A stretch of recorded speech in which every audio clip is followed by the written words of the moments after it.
Hi guys, Mr. Hascox back here, finishing out the first section of chapter 14, where we've been talking about abiotic and biotic limiting factors. Biotic, as bio, the root suggests to be alive, while abiotic, when you see the A in front of it, it means not alive. So these are non-living factors. You had the guide reading last night. We are going to finish talking about how these abiotic factors are really important to defining your ecosystems. And you'll get a review 14.1 to do for homework. So temperature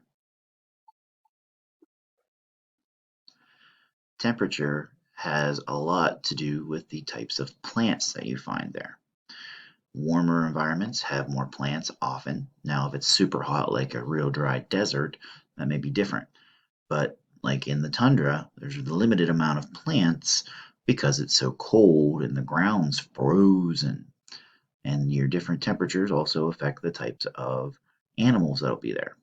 Well, there's a lot of ectotherms. Now, an ectotherm is a cold-blooded organism. These could be your insects, your snakes, fish, things like that that cannot produce their own heat. You won't find snakes in the tundra. It's too cold. They cannot raise their body temperature to keep their metabolism going.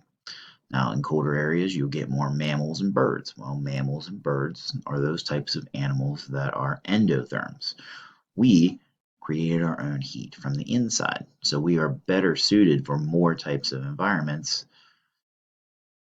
because we can adjust our temperatures to match. Different types of temperature affects the types of trees that you find there, where certain types of insects like certain types of trees and certain types of birds or squirrels like other types of trees. The rainforest has one type of tree that monkeys like. Well, here we don't have those types of trees, but we have squirrels and all kinds of birds that live in our trees here in Pennsylvania, the oaks, maples, beech trees that we have. Sunlight is super important for photosynthesis.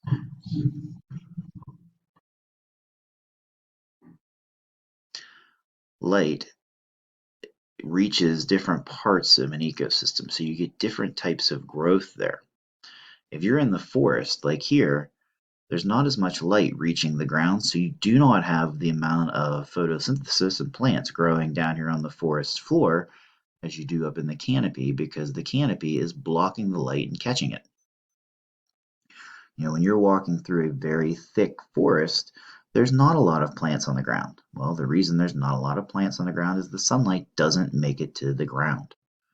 This very much affects ocean life. Now, you don't have a lot of plants per se in the ocean. You have some, but what the big producer of the ocean are these photosynthetic bacteria or photosynthetic phytoplankton that actually capture the light. And those phytoplankton are huge because the ocean is so big. Those phytoplankton doing their photosynthetic stuff actually make the bulk of our oxygen on Earth. So as you get deeper in the ocean, that light becomes less and less because it can't penetrate the water. And eventually, if you get to the bottom of the ocean, it's very, very dark. In some places, there are whole ecosystems based on the bottom of the ocean that have never seen sunlight. Now, when we get to biomes,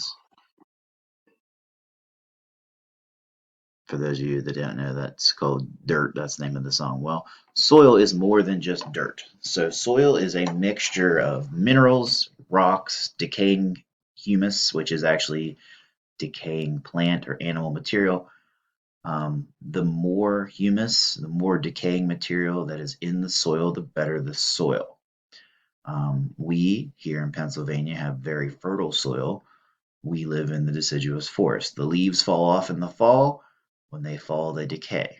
So the soil is pretty good in Pennsylvania. The biome that's supposed to have the best soil is actually the grassland, because grasslands have had grasses growing on them for literally thousands of years and decomposing slowly over time.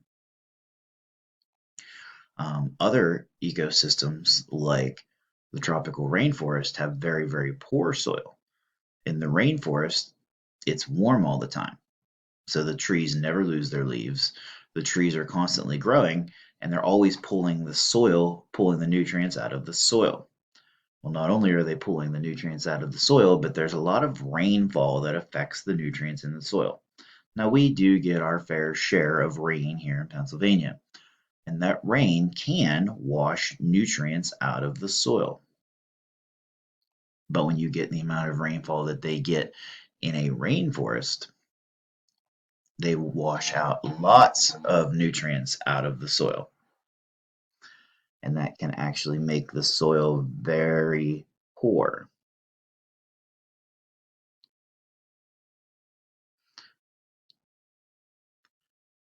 Water is needed to support life because it allows for chemical reactions to occur in most living things. Photosynthesis and respiration both need water to occur. Generally speaking, the more rainfall an ecosystem gets, the more types of plants will be there. Hence, the deserts and the tundras that we will talk about later in this chapter actually get the least amount of rainfall. They have the fewest types of plants because of the lack of water. We here in Pennsylvania get over a meter of rain usually a year.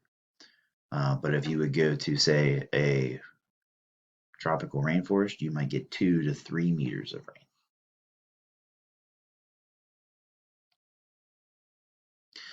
I added this video in here. Make sure you guys watch it. It'll sum up everything that we've been talking about in the last couple days. That takes us to the end of the lesson. I would like for you guys to make sure you get these questions done on that review, 14.1. And in that case, you guys have a great day. Be good, be safe. I'll be back soon.